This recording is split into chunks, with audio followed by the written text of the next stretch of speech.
নজর রাখবো পরবর্তী খবরে। শুক্রবার কলকাতা পুরসভার বাজেট অধিবেশনের বাজেট পেশ করবেন ফেরাদ হাকিম।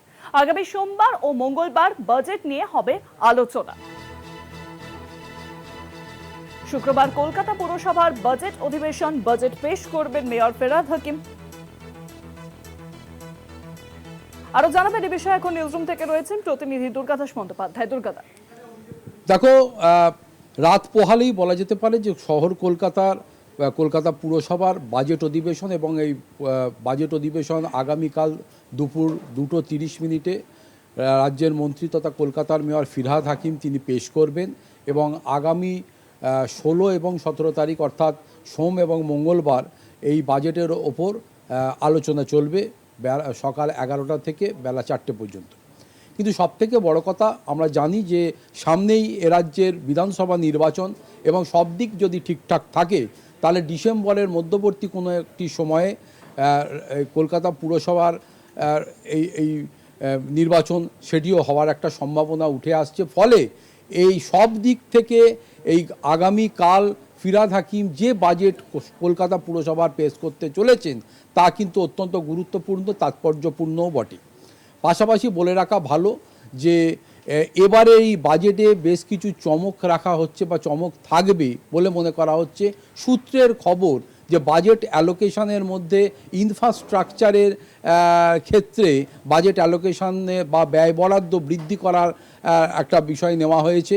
পাশাপাশি শহর কলকাতার পানীয় জল থেকে আরম্ভ করে সোয়ারেজ সিস্টেম থেকে আরম্ভ করে এনভায়রনমেন্ট থেকে শুরু করে রাস্তাঘাট বিউটিফিকেশন থেকে শুরু করে এই বস্তি উন্নয়ন থেকে শুরু করে একাধিক বিষয়ে বাজেট অ্যালোকেশন বৃদ্ধি করা হচ্ছে।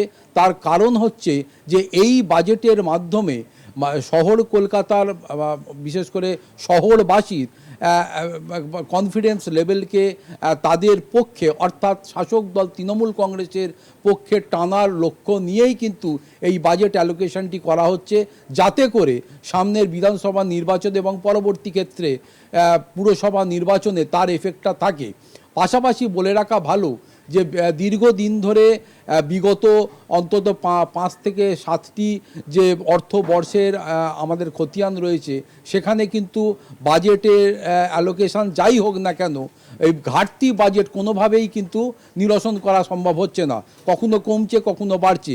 এবছর কিন্তু যে এই বাজেট অ্যালোকেশনের ব্যয় বরাদ্দ বৃদ্ধির যে বিষয়টা রয়েছে সেক্ষেত্রে কিন্তু বিগত দিনে যে বলা হচ্ছিল যে নতুন কর কাঠামোর ইমপ্লিমেন্টেশনের ফলে বকেয়া কর আদায়ের ক্ষেত্রে জোর দেওয়ার যে বিষয়টা করা হচ্ছিল এবং 100% বকেয়া কর আদায়ের বিষয়টা যেখানে ছিল সেটা পুরোপুরিভাবে যেহেতু নিশ্চিত করা সম্ভব হয়নি এখনো পর্যন্ত, তাই বাজেট অ্যালোকেশন বৃদ্ধি এবং পুরোপুরিভাবে বকেয়া কর না আদায় হওয়ার জন্যে এই বৈষম্যের এফেক্ট হিসাবে এবারের বাজেটের ঘাটতি পরিমাণ কিছুটা হলেও যে বাড়বে এটা কিন্তু বলাই যায়। তাই সব মিলিয়ে রাত পোহালে রাজ্যের মন্ত্রী তথা কলকাতার মেয়র ফিরহাদ হাকিমের কণ্ঠে আগামী 1 বছরের জন্যে অন্তত শহর কলকাতার বাসীর জন্যে কি বাজেট অ্যালোকেশন হচ্ছে এবং শহরবাসী কি পাচ্ছে এবং কতটা পরিষেবা আধুনিক মানের হতে চলেছে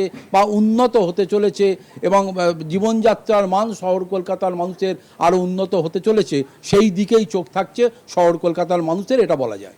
একদমই তাই। অনেক ধন্যবাদ। দুর্গাদা নিউজরুম থেকে ছিলেন প্রতিনিধি দুর্গাদাস বন্দ্যোপাধ্যায়। আগামীকাল অর্থাৎ শুক্রবার কলকাতা পুরসভার বাজেট অধিবেশন, মেয়র ফিরহাদ হাকিম রাজ্যের মন্ত্রী তিনি পেশ করবেন সেই বাজেট।